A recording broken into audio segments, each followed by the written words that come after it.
Olá, meu nome é Ellen, sou estudante do curso de Psicologia na Faculdade Mário Quintana. Esse ano, dentro das disciplinas de Psicologia da Família e Psicologia Social, tínhamos que encontrar um tema para montar um projeto de extensão. E eu comecei a pensar sobre a minha história, sobre algo que aconteceu comigo.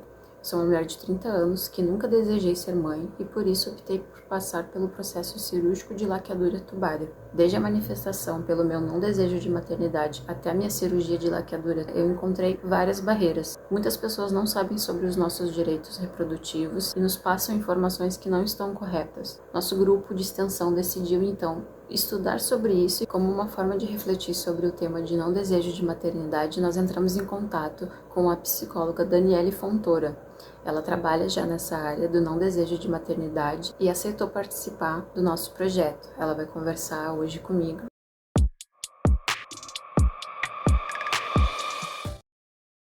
O meu nome é Daniele Fontoura, eu sou psicóloga clínica, formada pela UNB, com mestrado na área de saúde mental e gênero. O tema da dissertação foi o não desejo de maternidade, e agora eu estou fazendo doutorado também na área da maternidade, falando sobre mal-estar, falando sobre as mulheres que se arrependeram da escolha pela maternidade.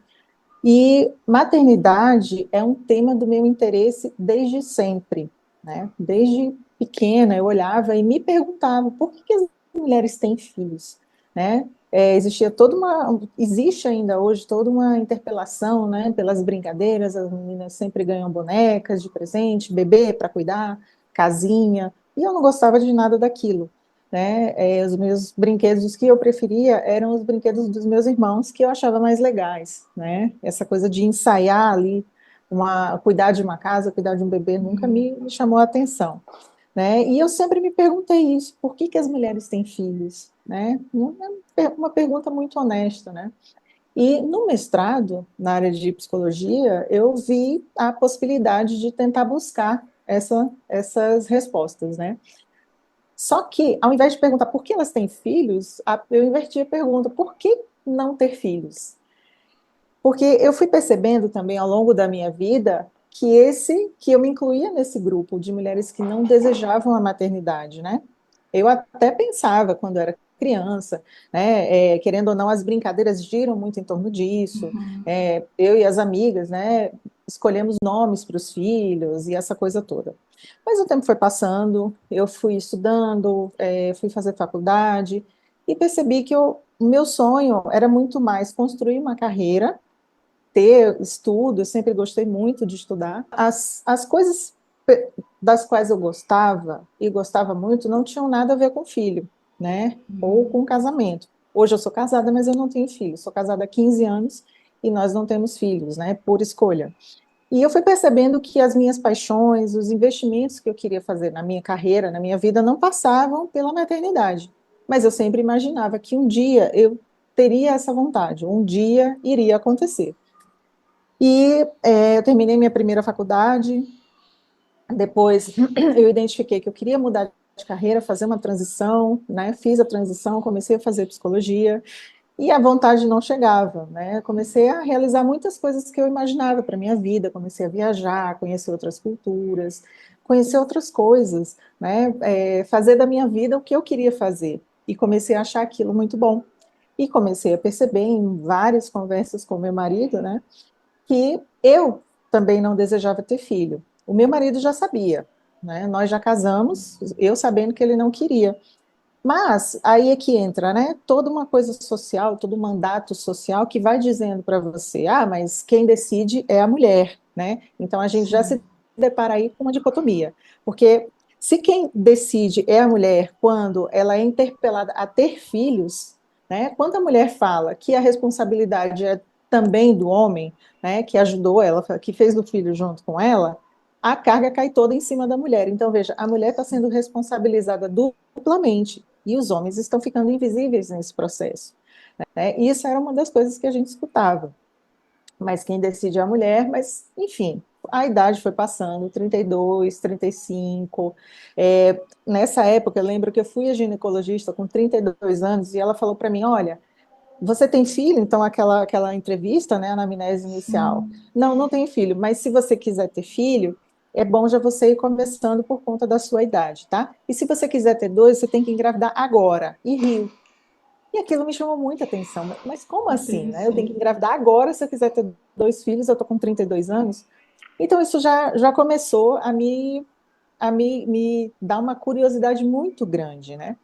E aí, quando eu terminei a faculdade de psicologia com 36 anos, eu queria muito fazer mestrado, sempre gostei muito de estudar, né? É uma das coisas, assim, que eu faço com o meu tempo, né? É um dos projetos no qual eu invisto muito da minha vida. Eu conheci a professora Valesca Zanello, que é minha orientadora, que foi minha orientadora no mestrado, né, e nós começamos a trabalhar juntas. Eu trabalho com a análise, né, com a teoria dela dos dispositivos de gênero. Então, na minha tese, agora, e na minha dissertação antes, eu trabalho com o dispositivo amoroso e o dispositivo materno, tanto no mestrado quanto no artigo que a gente fez pós-defesa. As falas das mulheres, elas seguiram muito na mesma linha, na mesma direção, sabe? Na dissertação, né, a gente encontrou mulheres que, como eu falei, e eu me identifiquei muito com essas mulheres, né, desde criança não se identificavam com essas brincadeiras que são ditas, né, de meninas. As meninas relataram lá que queriam correr, queriam brincar com muita energia, né, e para elas era permitido apenas a brincadeirinha de casinha, de boneca, né, de filhinho, de mamãe. Teve uma até que falou assim, engraçado, que desde criança ela se considerava diferente, porque ela até brincava de casinha com a coleguinha dela, mas nunca era uma família tradicional. Então, na brincadeira dela era assim, ela era divorciada, tinha uma criança adotada e já pegava outra criança, então nunca era uma coisa da ordem do Sim. tradicional, né? E assim, nos últimos anos isso tem mudado um pouco, porque eu acho que com o advento da internet, né, a gente tem mais acesso a várias informações que antes, na minha época, não tínhamos. Hoje eu tenho 43 anos, né? Então, na minha época de criança, de adolescente, de jovem, nós ainda éramos muito interpelados no dispositivo amoroso e materno, né? É o que a professora Valesca traz aí de grande contribuição para nós, né?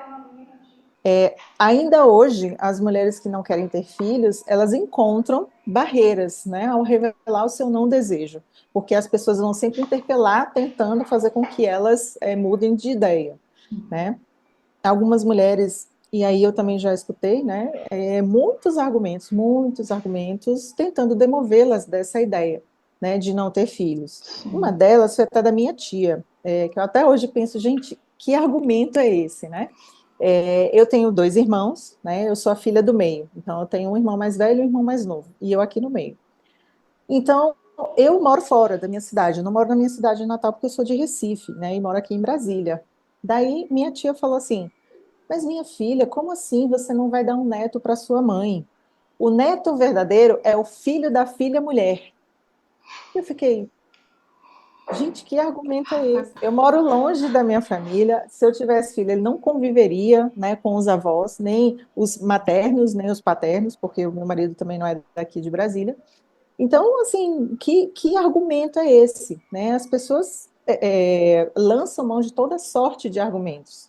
Eu lembro que eu entrevistei uma moça que ela tem um sobrenome que é um sobrenome russo. E aí, até isso, ela escutou. Ela falou, gente, mas o seu sobrenome é tão bonito, você não vai passar ele adiante? Porque ela era filha única, né, da família dela e tudo mais. Então, assim, ela, não, meu sobrenome vai morrer comigo.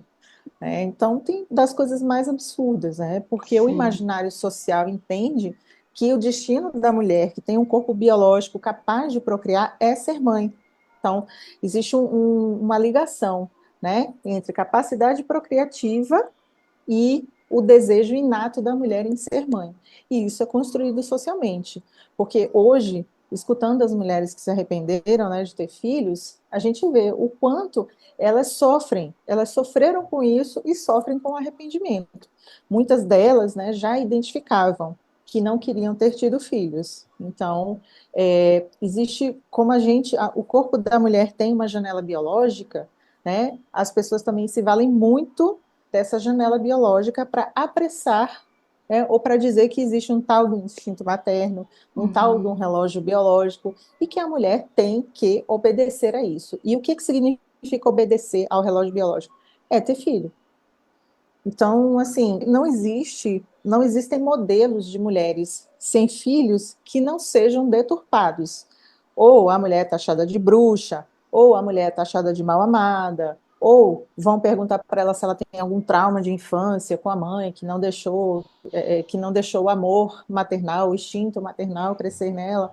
Então, as pessoas estão sempre tentando fazer com que as mulheres escolham a maternidade, o caminho do meio, né? De forma que as mulheres que não podem ter filhos, aquelas que tentam, que precisam fazer tratamento, sejam vistas como as coitadas, né? Que vão morrer sem nunca ter conhecido o maior amor da vida, e as que não querem sejam taxadas de egoísta, execradas, as bruxas, árvores secas, né? Então tem todo um apelo também.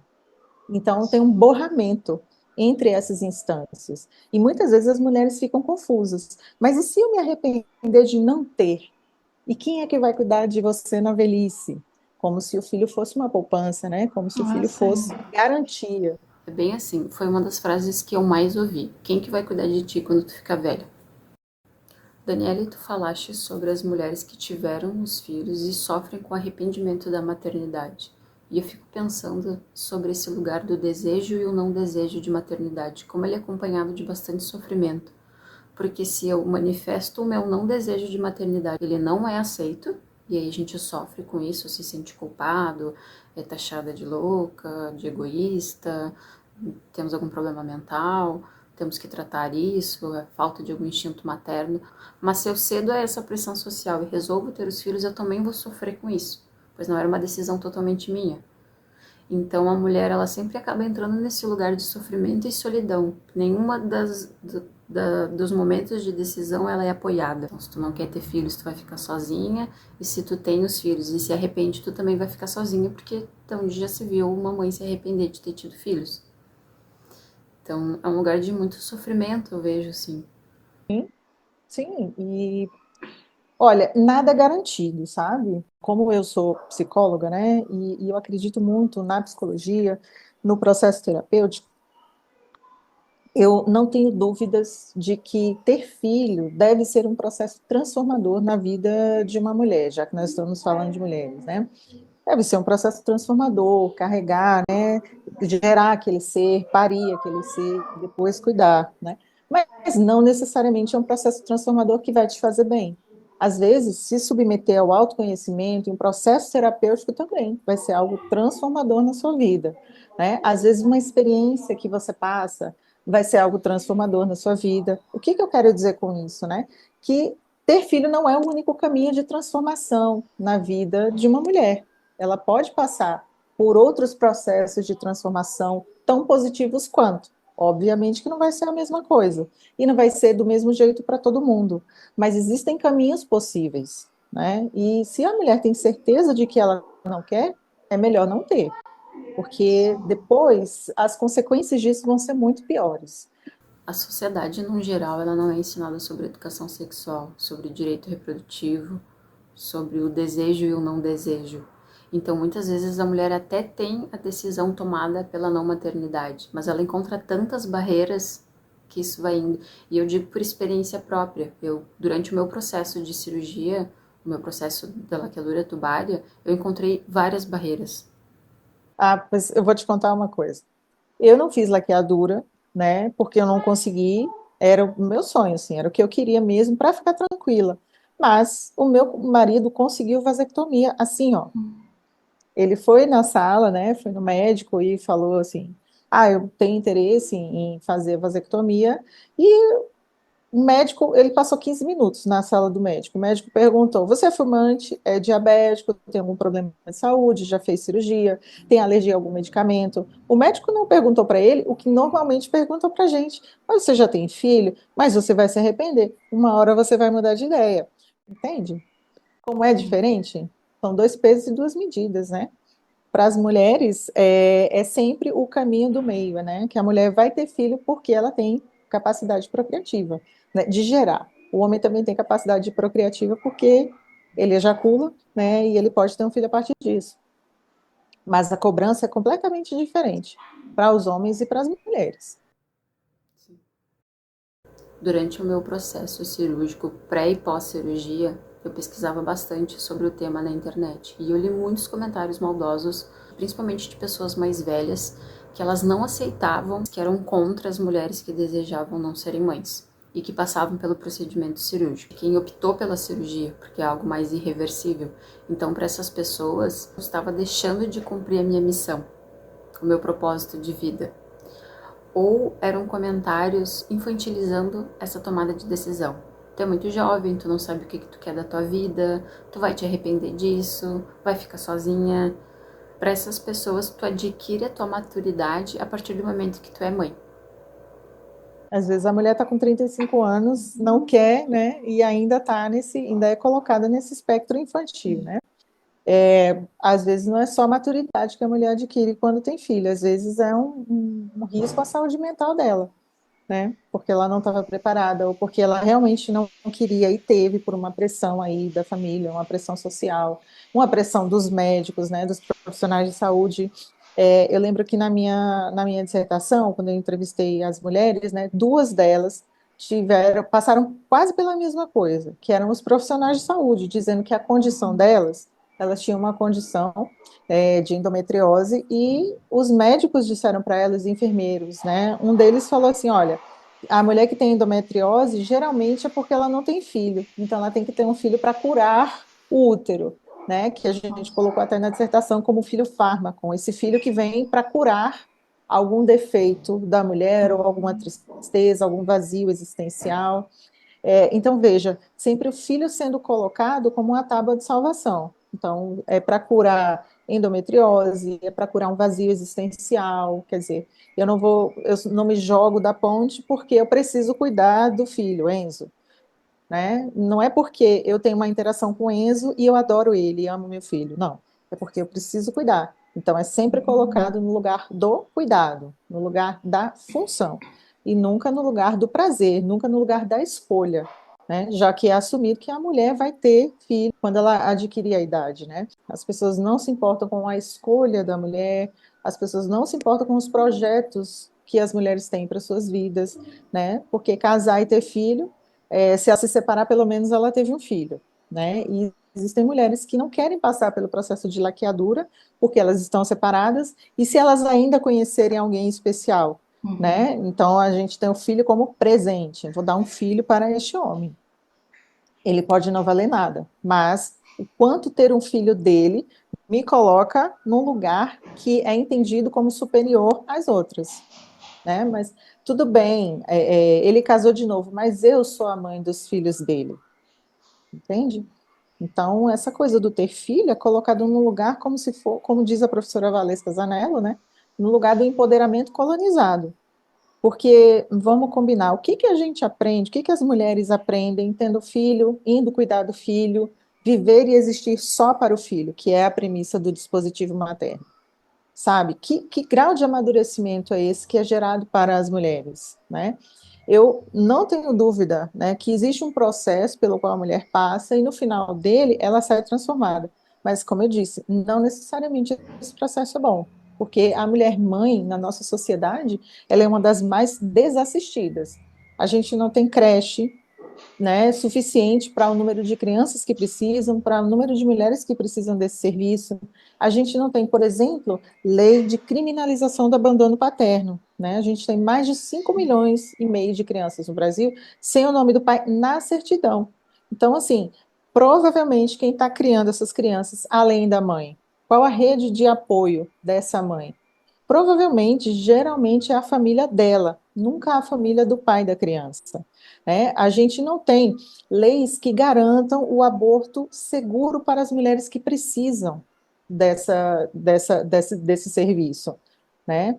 Ao invés disso, né, ao invés de lutar por isso, a gente está na internet brigando umas com as outras, né? Porque quem é mãe se acha melhor do que quem não tem filho, e quem não tem filho está ali também tentando convencer as mulheres, né? De que não, mas é uma escolha, e, enfim, a gente está se degladiando aí na internet e deixando de lutar por coisas muito importantes. Enquanto isso, as mães são muito desassistidas, né? A gente não tem política de cota para mãe solo, por exemplo, né? A gente vê outros grupos aí conseguindo cota, mas para mãe solo a gente não tem. para a mãe que tem uma rede de apoio muito restrita, a gente não tem política pública para essas mulheres, né, cujos filhos foram abandonados pelos pais, que cuidam, são arrimos de família. Então, assim, a gente não pode brigar só por um lugar, né, porque quando a gente consegue esse lugar, né, do não desejo de maternidade, a gente também traz outros lugares, né, dá visibilidade a outros lugares. A gente dá espaço também para se falar do mal-estar da maternidade, que esse modelo de maternidade provoca nas mulheres brasileiras. E é disso que a gente precisa falar. Na minha pesquisa, na dissertação, nós encontramos uma coisa muito importante também, que é ainda há um mal-estar nas mulheres em falar do não desejo delas. É quase como se fosse um pedido de desculpa. Olha, desculpa, mas eu não quero ter filho. Né? E a gente precisa começar a trazer esse debate para o coletivo. Esse debate precisa se tornar político, não partidário, mas um debate coletivo, sabe? E as pessoas precisam ter respeito pela escolha das mulheres que não querem ter filhos. Não quero, ponto.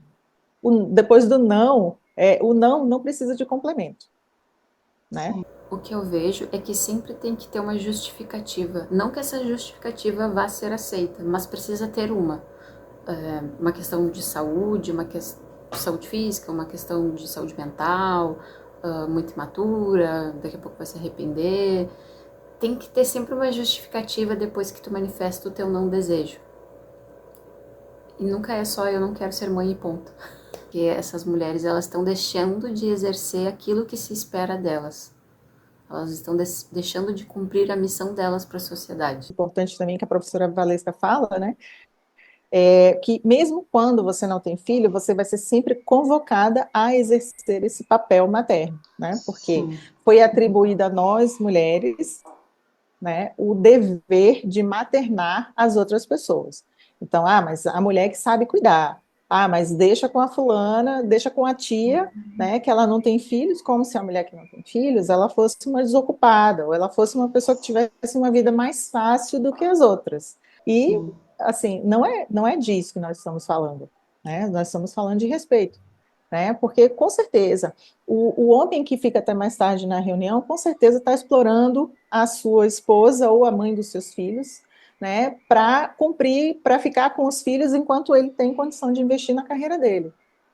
Então, a gente precisa falar disso, a gente precisa falar também do lugar onde a mulher mãe é colocada, porque é um lugar muito pesado, né? E cá entre nós, né, Ellen? A mulher que tem filho, que está ocupada com o filho, tem toda a carga mental para ela, porque é ela que se preocupa.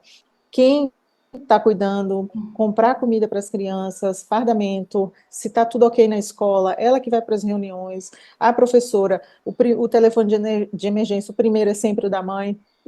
Que horas é que essa mulher vai ter para brigar pelos seus direitos? Né? Elas estão muito ocupadas, elas estão muito cansadas. E com relação às mulheres que não querem ter filhos, em grande parte são mulheres que já abriram os olhos para essa realidade. Né? Uma das minhas entrevistadas falou: olha, se o modelo fosse outro, se a gente vivesse numa tribo, ou uma tribo é um exemplo, né? Mas se a gente vivesse numa tribo em que a criança fosse da comunidade, eu até toparia. Mas esse modelo individualizado, onde a mulher fica com toda a sobrecarga e ainda tem que dizer que é bom, que é maravilhoso, que passaria por isso de novo, tô fora. Esse modelo que nós temos de maternidade, para mim, é muito adoecedor. Tudo é culpa da mãe, desde a gestação, desenvolvimento, criação, educação, até atitudes que esse indivíduo tem na vida adulta, a culpa é da mãe, recai sobre a mãe. E ela tá sozinha nesse lugar de maternidade.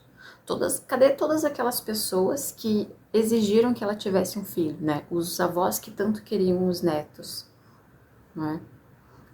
Os amigos que ficaram impressionando, os médicos com aquela pressão sobre os relógios biológicos. Cadê os colegas de trabalho que ficavam perguntando quando que a pessoa ia ter filho?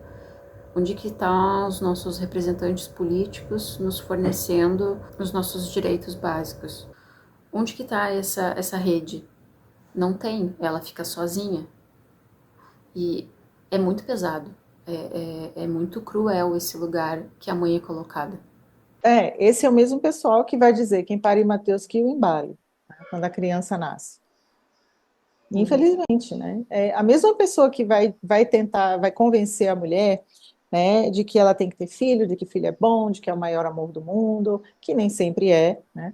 É a primeira pessoa que vai dizer, agora ela vai ver o que é bom para tosse, quando a criança nasce.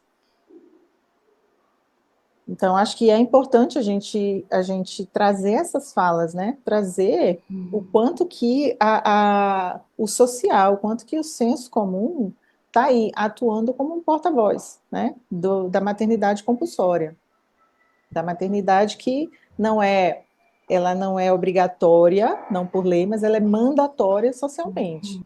Então, ela é compulsória. Sim. E as mulheres que estavam cuidando dos seus filhos não puderam trabalhar, não puderam ascender ao mercado de trabalho. Quem é que vai cuidar dessas mulheres? Não é o filho. E nem tem que ser. Filho é da ordem do desejo, é da ordem do querer. Se você não localiza isso em você, não tem porquê, sabe? Ai, mas você tem que ver como é. Não, eu estou vendo a situação pela qual você está passando e não quero ela para mim. Pura e simplesmente. E eu não estou falando só de perrengue, não, eu estou falando da parte boa, né? Uhum. Filho é muito bom para quem quer. E é exatamente por isso que ele só deve vir e nascer de quem quer. E tem que querer muito, muito mesmo. O mandato social, né, e a forma como a gente foi estruturando a sociedade capitalista e tecnológica é de muita solidão, de muita individualidade. Né? E, assim, a preparação para ter o filho é independente de qualquer coisa, porque, olha, seu filho pode vir com uma condição, pode acontecer um acidente, seu filho morrer antes que você. Então, assim, eu estou falando isso em relação ao filho poupança, né? Para cuidar de mim na velhice. Então, é muito melhor você pegar esse dinheiro que você gastaria com um filho, né, com esse cuidador, porque ele já vai nascer como cuidador, e investir em você, investir numa aposentadoria, ver um bom lar para você ir quando ficar velha, né, e não fazer uma criança sofrer com uma obrigação, né, ela não pediu nem para vir para o mundo, quem dirá com uma obrigação dessas, né, de cuidar dos pais velhos. É muito melhor você investir em você, investir nos afetos, né? Tem um monte de gente aí comprando terrenos, comprando lotes e envelhecendo juntos, amigos, né? Seu filho pode fazer uma carreira brilhante e morar em outro país, longe de você. Então, não seja você um estorvo para o seu filho, sabe? Ter filho só por isso?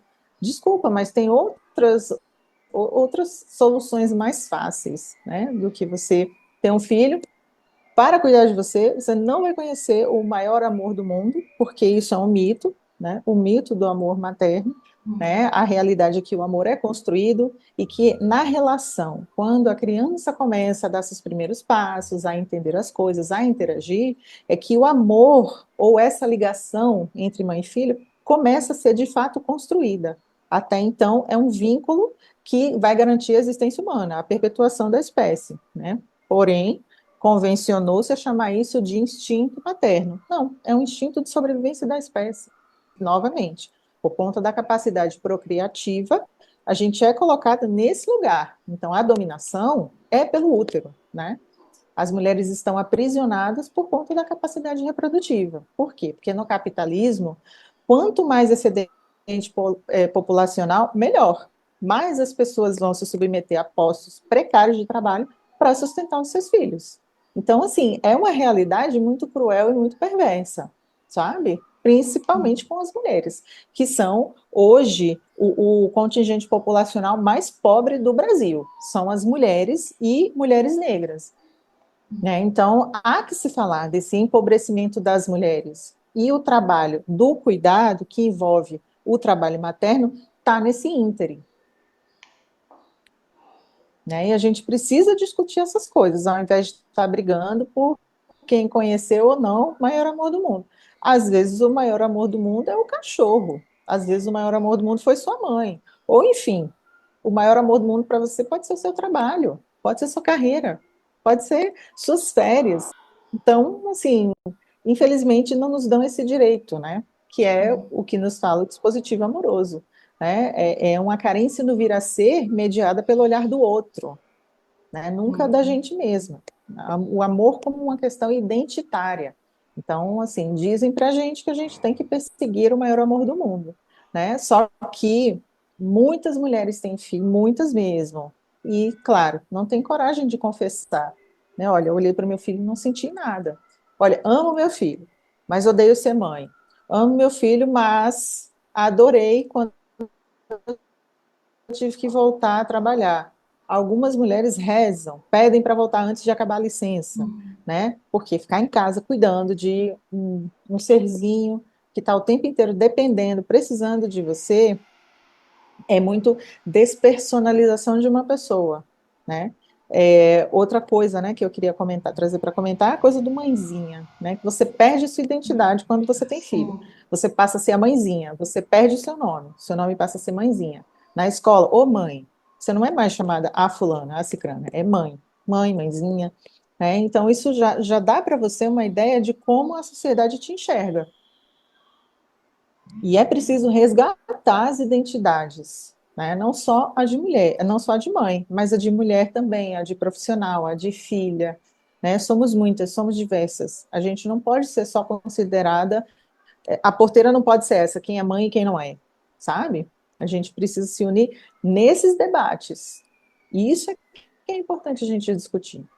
Como a gente nasce com essa coisa do vazio, né, dessa carência do vir a ser, isso é uma coisa urgente a ser trabalhada com todas as mulheres, né, porque aí o desejo aparece. Quando a gente dá visibilidade, né, à palavra da mulher, quando a gente dá visibilidade à biografia, quando a gente coloca ela no centro da sua própria vida, aí os desejos aparecem, os não desejos também. Mas Foucault dizia que existe uma passagem, né, do poder repressivo para o constitutivo. O poder repressivo é quando você não pode, sob penas da lei, você não pode realizar determinada coisa. Ou você é obrigado sob penas da lei, por exemplo. Ou vocês vão ter filhos, as mulheres brasileiras vão ter filhos, ou elas vão ser apenadas em alguma instância. O poder constitutivo, é claro que eu só estou dando um exemplo, né? Isso nunca existiu. Espero que nunca exista. O poder constitutivo, ele é muito mais eficaz porque eu faço você achar que o desejo é seu. E a gente tem muito menos escolhas do que a gente acha que tem. As ideias são plantadas na nossa cabeça desde o dia que a gente nasce, né? Que são as construções de gênero. Ser mulher e ser homem, né? São construções de gênero. Não estou falando de sexo biológico, tá? Estou falando da construção, do performar como homem e mulher. Ele faz parte da performance da mulher engravidar, ter filho, casar. Tem mulheres que não querem nem casar, né? Porque o cuidado para a mulher ele não para de aparecer, né? Sim. São as mulheres que cuidam dos homens e que cuidam umas das outras. Os homens nunca apareceram, nunca aparecem, nunca comparecem, né? Ninguém questiona os homens que não querem ter filhos, sabe? Ninguém diz, ah, não, as pessoas vão dizer o contrário, vão dizer que esse cara é muito responsável, porque ele sabe que não vai dar conta, ou ele sabe do que ele gosta, é um cara maduro, que tomou suas próprias decisões, mas a gente nunca fala isso das mulheres. Então, é isso, essa é a estrutura, né? Estruturar. É claro que a gente não estou fazendo uma campanha aqui contra os homens, né? Sim. Mas eu estou falando aqui de uma coisa de estrutura, que facilita com que quase sempre os homens cruzem a linha de chegada e as mulheres vão ficando para trás. E as que têm filhos já começam em desvantagem, essa corrida. Eu queria ouvir um pouco sobre a tua pesquisa, sobre os dados que tu encontraste com relação a esse não desejo de maternidade. Nesse artigo que está para sair, a gente fez as sessões, né? Foram 7 sessões. Como eu já falei, as perguntas foram todas retiradas da minha dissertação, né? Por exemplo, primeiro a gente fez a caracterização da amostra, que eram 15 perguntas, né? Onde a gente conheceu o perfil sociodemográfico desses participantes, né?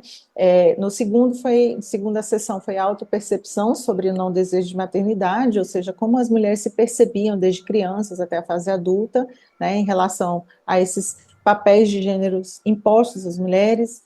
A terceira sessão foi sobre o não desejo propriamente dito, né, desde quando a mulher se deu conta do não desejo, e outras perguntas que vão nesse sentido.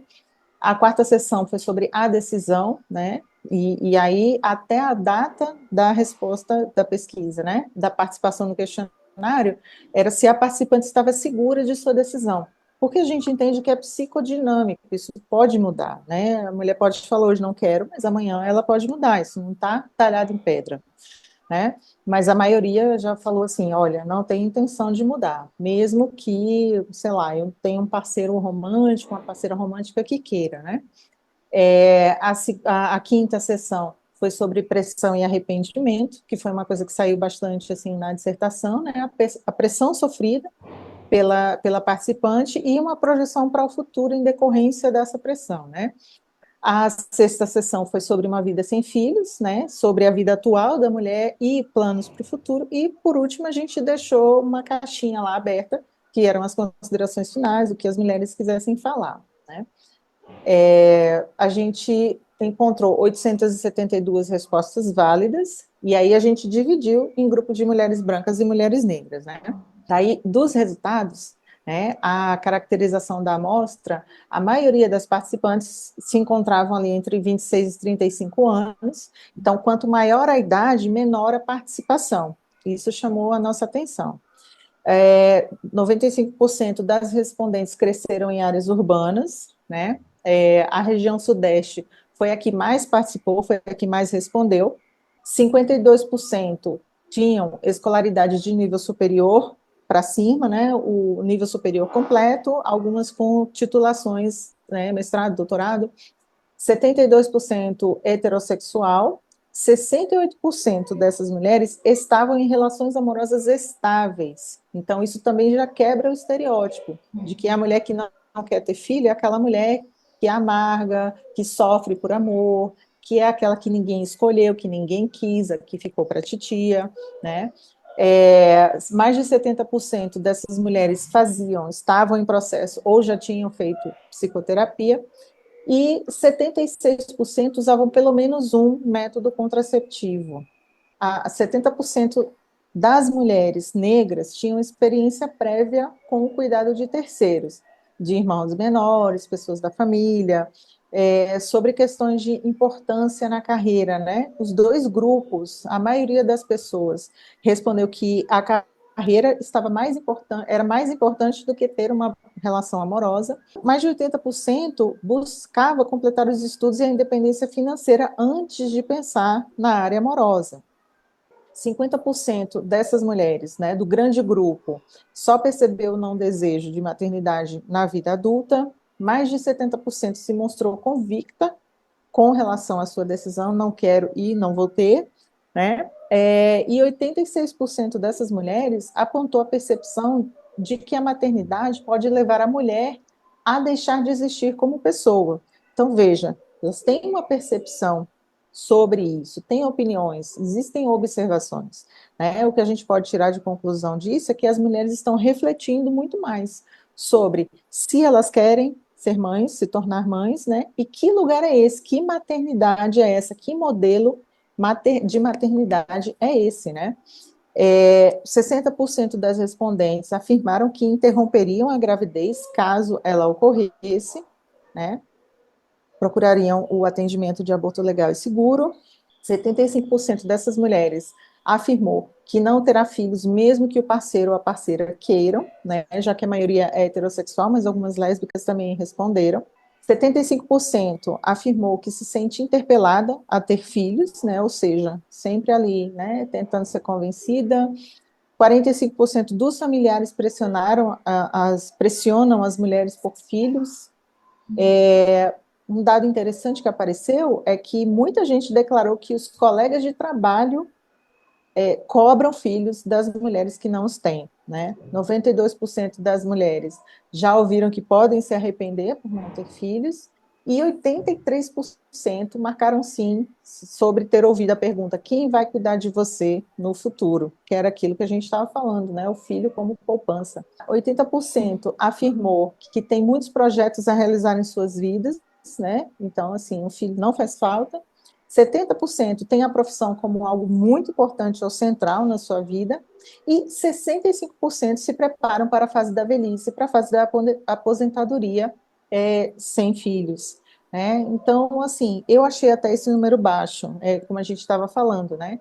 A economia, ela desprivilegia as mulheres. Então, Uhum. acho que as mulheres precisam estar mais atentas, mesmo as que têm filhos, né? Precisam estar muito atentas para essa fase da velhice e se preparar para ela, né? Aí, a conclusão, né, algumas conclusões é que a diferença entre mulheres brancas e negras não foi muito relevante. O que difere aqui é a escolaridade. Quanto mais escolaridade uma mulher tem, mais ela consegue refletir acerca do assunto.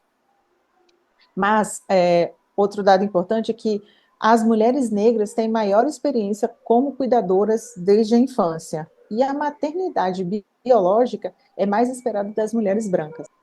Então, assim, as mulheres estão refletindo muito mais, né? E reconhecendo que ser mãe é uma escolha e não um destino biológico. E é um Sim. assunto que não se esgota, né? É um assunto que tem muito a ser falado. Esses dados que tu trouxeste com relação à escolaridade foi algo que nós já havíamos discutido em aula, né? É mais comum ouvir o não desejo de maternidade vindo de mulheres com escolaridades concluídas, com carreiras acadêmicas, profissionais já iniciadas, do que de mulheres bem mais jovens. E é uma coisa importante, né, a se falar, porque em muitos lugares, principalmente nas periferias, né, as mulheres mais jovens não têm muito acesso. Às vezes, naquele lugar, dependendo do contexto, ascender a um lugar de pessoa vai ser por meio da maternidade, porque aí a mulher vai conseguir alguma visibilidade, algum cuidado, acesso a algum benefício que antes ela não tinha, né? Então, assim, a escolaridade conta muito, mas a gente precisa prover, como Estado, né, escolaridade para todas as camadas da população, porque quando a pessoa vai deixando de ter acesso, né, o que vai sobrando para ela são esses estratos que são mais pesados, ou casar, ou ter filhos, sabe, ou um acesso precário a coisas que ela poderia ter um acesso pleno, né? Então, ela vai ser considerada a partir do momento que ela for mãe. Há que se ter um olhar também sobre as nossas adolescentes e as nossas jovens. Gravidez na adolescência é também um fenômeno que precisa ser estudado no Brasil, que precisa ser prevenido. Sim. E a gente acaba entrando de novo na importância das políticas públicas, da educação sexual, do saber dos nossos direitos reprodutivos. E infelizmente a gente não está tendo isso, né? Esse assunto está cada vez mais banalizado. Ou quando você fala, né, o termo educação sexual, né, as Uhum. camadas mais conservadoras da população vão encarar de outra forma, né, vão Sim. pensar em coisas que não têm nada a ver com o ensino da ciência, com a educação, programas de saúde nas escolas. Eu quero te agradecer em nome da FAMAC, em nome do nosso grupo de extensão e das professoras Lisandra e Camila, que ministraram essas duas disciplinas. Muito obrigada mesmo. É muito importante tudo que tu trouxeste, não só para nossa comunidade acadêmica, mas para todo mundo que está assistindo, para a gente começar a refletir sobre esse tema. Obrigada por ter trazido os dados da tua pesquisa. Eu estou bem ansiosa para ler o artigo que vai sair. Obrigada mesmo. Eu estou muito feliz. Eu também Agradeço estou muito. muito feliz de participar, como eu te disse, né, eu sou militante aí no assunto, né, pesquisadora, gosto muito desse assunto, já leio pesquisa há bastante tempo e quero continuar. Depois do doutorado, quero voltar para esse tema. Acho que tem muito a ser falado ainda. Né? Para mim foi um prazer participar, foi um prazer conhecer você, depois talvez os outros membros, tá? E eu estou à disposição. Se você precisar falar mais comigo, qualquer coisa, estamos juntos.